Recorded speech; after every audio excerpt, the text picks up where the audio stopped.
Bueno, mucho se ha hablado en las últimas horas de cuándo prescriben las causas por abuso sexual. Todo esto a partir de la denuncia de este joven que denuncia a Jay Mamón de un hecho ocurrido cuando él tenía 14 años y cuando en el 2020 va a presentar la denuncia, algo que las víctimas hacen cuando pueden.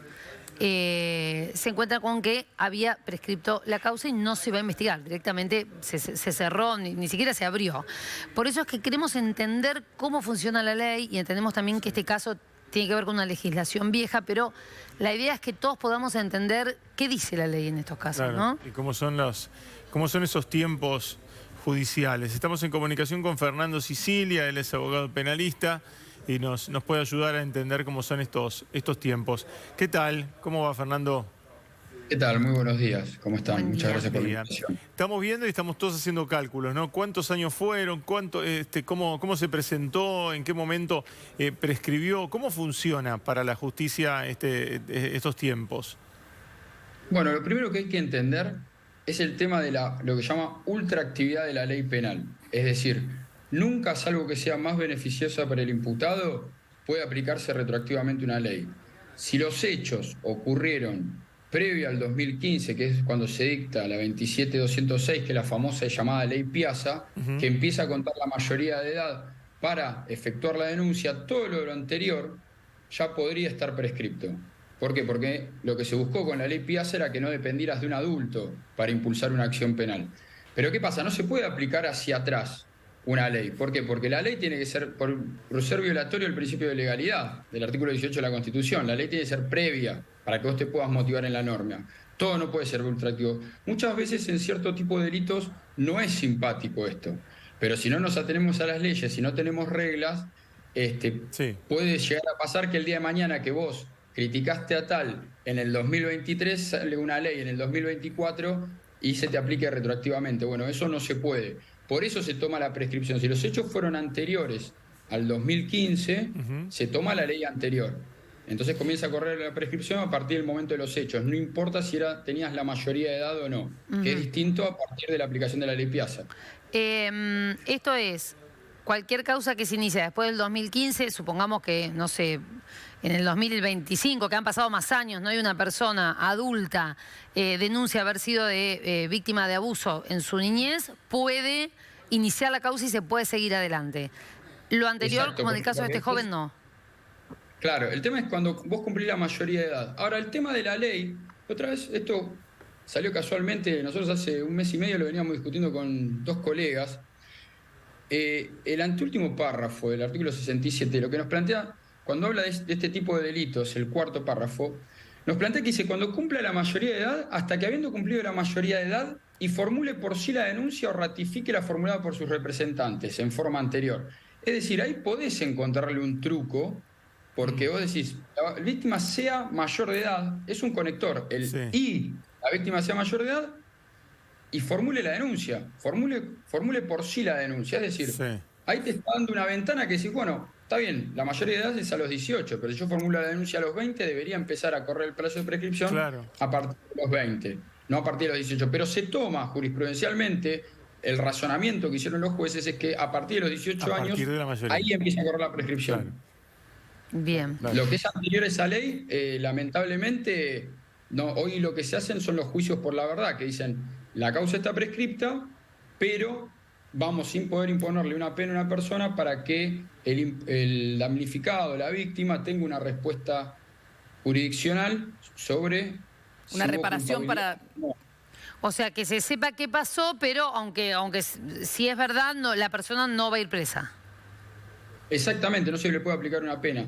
Es también un instituto bastante polémico el del juicio por la verdad, pues yo siempre digo, cuando abrimos puertas a delitos que nos indignan en cierta forma, después eso empieza a ser de aplicación en otros tipos de delitos y de acuerdo al poder político de turno se empiezan a aplicar las normas. Entonces yo creo que tenemos que vivir en un conjunto de reglas. Lo que hizo el doctor Candela, yo escuchaba de mano negra, etcétera, no, lo que hizo es, hay un imperativo categórico de la Corte que la prescripción tiene y debe ser declarada de oficio. O sea, primero tiene que ver si la acción penal está viva y después investigar el fondo. Lamentablemente, feneció la acción penal, no es imprescriptible, no es lesa humanidad, No es Claro. un caso como el de Hugo Galvez, en las cuales, a mí que me tocó intervenir en la masacre de Wilde como querellante, que era Mira. un caso ya supuestamente prescripto, pero era de agentes estatales, de Mm, violencia de agentes estatales. Claro. Estos no son imprescriptibles. Pero leyendo los antecedentes legislativos, los legisladores dan en cierta forma a entender que lo que buscan es que estos delitos no prescriban. Ahora, doctor, buenos días. ¿Por qué Sí, buenos días. estos delitos prescriben? ¿Podrías explicarnos, Fernando, por qué estos delitos tan aberrantes para un menor son delitos que sí prescriben? Porque no dejan, a ver, hay un catálogo, los delitos imprescriptibles al haber un plazo razonable para juzgarlos son lo que llamamos números clausus. Son los que la comunidad internacional acepta como imprescriptibles, como los casos y delitos de lesa humanidad, de genocidio, etc. Ellos están aceptados por toda la comunidad internacional. Acá hay una mezcolanza entre los derechos del niño, etc. Lo que se buscó con la ley Piazza, vos pensás que a partir del momento que cumplí los 18 años, vos sufriste un abuso a los 14, 12, 10, desde el 2015 hasta ahora, vos tenés desde los 18, te empieza a contar, y tenés 12 años más para... Claro, lo que pasa es que a veces con los tiempos que tiene la justicia parece mentira, pero pueden pasar 12 años. De hecho, ¿te acordás que con el caso de uno de los abusos, uno de los colegios marianistas, que ahí sí se pudo, era adulto cuando en realidad lo habían denunciado antes, pero creo que como hubo alguna intervención en la causa, se pudo juzgar tantos años después, que de hecho fue condenado el cura, pero digo, habría o se podría buscar la manera de que haya algún tipo de, digamos, de una vez que pasen los 12 años o el tiempo de la pena, que se pueda seguir adelante. Porque hoy la justicia no da una respuesta rápida, inmediata. Para un menor que quedan prácticamente imposibilitados de denunciar en estas condiciones. Y además expuestos a esto que decía el comunicado de Jay Mamón, que él va a evaluar además hacer una contrademanda por una extorsión.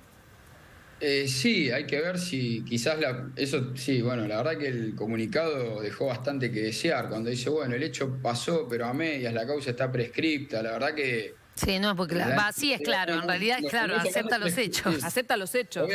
Obviamente uno queda sobreseído, no se puede volver a juzgar esa conducta por la cual uno queda sobreseído, pero no es lo mismo quedar sobreseído fíjate que el código hace una pequeña, parece una nimiedad, pero no, el código, excepto en los casos de prescripción, todas las otras causales de sobreseimiento, tiene que dejar a salvo que esto no afecta el buen nombre y honor de la persona imputada, no en los casos de prescripción. Obviamente también el legislador quiso decir con eso, dijo, bueno, por la propia inactividad del Estado vos te salvaste de la persecución penal, pero no tenés un sobreseimiento de fondo, no estamos determinando que no sos culpable o hay un margen de duda. Claro. ¿No? Fue por el mero paso del tiempo. Y, doctor, usted hablaba de una pequeña, que si yo no entiendo mal, como de una pequeña ventanilla que podría haber para reabrir esta causa. ¿Cómo es eso? Y nosotros lo venimos estudiando, estábamos justo por escribir un artículo con el doctor Segundo Pisani, no le gusta que lo nombre, pero también fue una cuestión de él, que tenía un tema muy parecido, de algo que ya había prescrito, pero analizando el cuarto párrafo del 67 dice, y hasta que habiendo cumplido la mayoría de edad, tenés la primera condición, claro, que ya es tener 18, que después, bueno, empezaremos a discutir la baja de la imputabilidad, todos estos baches cuando se van haciendo leyes, ¿no? Leyes, claro, leyes, pero no son congruentes con otras. Claro, con lo que ya existe. Y los abogados estamos tratando de interpretar y siempre la interpretación es pro homine. Ahora bien, dice, y hasta que habiendo cumplido la mayoría de edad, formule por sí la denuncia. Entonces yo digo, bueno, y habiendo cumplido la mayoría de edad, formule por sí la denuncia. No lo tomo como automático. La puede formular a los 19, claro, a los 20 o a los 28.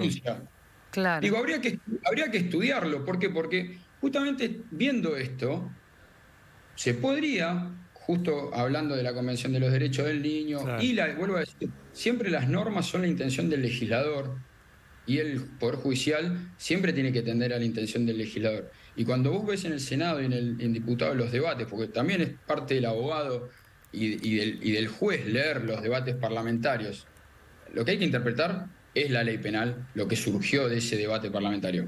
pero también la intención del legislador, en cierta forma, era justamente que no prescriban este tipo de delitos, ¿no? Por lo que hay. Pero, por otro lado, también tenés una normativa que te dice los delitos prescriben a los 12 años. Claro, después ahí evaluará el juez si da lugar o no a estas presentaciones. También está la posibilidad de que aparezcan nuevas víctimas más recientes, por llamarlo de alguna manera, y que puedan, ¿no?, iniciar este juicio si las hubiera.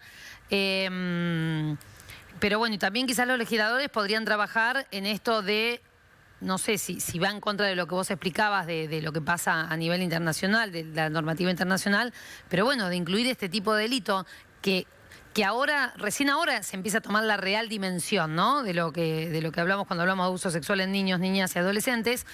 Bueno, ponerlo, también cambiar la legislación para que no prescriba, o sea, que no prescriba ni a los 12 ni nada. Sí, lo que pasa es que, bueno, digo, tenés que ver que un tema de política criminal, y siempre en estos casos se dan estos efectos dominó, que es un poco lo que decían ustedes, es los chicos no se animan cuando pueden, bueno, generalmente se dan dos fenómenos en los temas de abuso, se dan, o uno denuncia y vienen atrás todos los que no se animaban, o es la misma persona que sufrió durante mucho tiempo diversos tipos de abusos con algún tipo de poder de coerción o amenazas, etcétera, por el mismo sujeto. Digo, acá igualmente, básicamente, digo, lo que hizo entiendo que actuó el doctor Candela con el caso de esta, me parece un excelente juez, siempre que actuó conforme a derecho, y me parece que actuó de la forma que lo exige la ley, y él no puede ir más allá de la ley, no puede inventar cosas, porque si no estaría prevaricando. Pero básicamente el fenómeno creo que hay que abordarlo desde otros lugares, ¿no? El artículo 119 ya es gravísimo, las penas son gravísimas, la situación de poder, pero tenemos que hacer algo realmente para el imputado, porque es gravísimo que te acusen de eso, y también para la víctima. Y acá tenemos un cuerpo médico forense que en 2 horas te despacha. Te hace la pericia de 1930, el test de Rocha, el test de Bender, el hombre bajo la lluvia, anda a ver. Sí, me da, tiene... Y no podés en 2 horas hacer test realmente ser esa persona fue abusada, y además el daño que le pudo haber producido haber sido. Porque no te olvides que tenemos el abuso simple, el gravemente ultrajante, corrupción de menores. Y casos como este, en donde hay años de pronto de relación, coerciones, bueno, cruzadas, en fin. Es un tema complejo, pero necesitábamos y queríamos que de mano tuya saber ese dato y esos datos, Fernando, que nos ayudan a comprender los tiempos judiciales. Mil gracias por este rato con nosotros. No, por favor, gracias a ustedes por la nota. Muy amable.